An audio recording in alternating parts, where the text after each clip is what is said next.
पुढची बातमी राजकीय आहे। बारामतीतून येते। बारामतीमध्ये विधानसभेची पोटनिवडणूक होऊ घातली आहे। मात्र ही पोटनिवडणूक बिनविरोध होऊ दिली जाणार नाही, इतकी थेट भूमिका सुनेत्रा पवार यांच्या उमेदवारीला विरोध करण्याच्या निमित्तानं लक्ष्मण हाके यांनी घेतली आहे। लक्ष्मण हाके हे ओबीसी समाजाचे नेता आहेत आणि त्यातही महत्त्वाचा मुद्दा म्हणजे बारामतीतल्या अहिल्यादेवी होळकर रुग्णालयाचं नाव बदलून तिथे अजित पवार यांचं नाव देण्याचा विषय आल्यापासून ते निवडणुकीच्या बाबतीत थेट भूमिका घेताना दिसतात।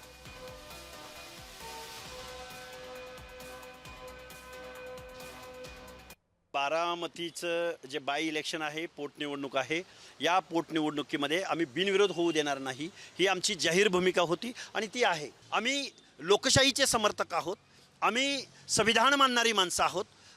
अशाच जर सहानुभूतीच्या जोरावरती जर निवडणुका बिनविरोध व्हायला लागल्या तर त्या लोकशाहीला घातक असतील। म्हणून एक आंदोलक म्हणून आम्ही बारामतीची निवडणूक लढण्याचं जाहीर केलं आणि इथून पुढे 2 दिवसामध्ये आम्ही तुम्हाला उमेदवार सुद्धा जाहीर करू।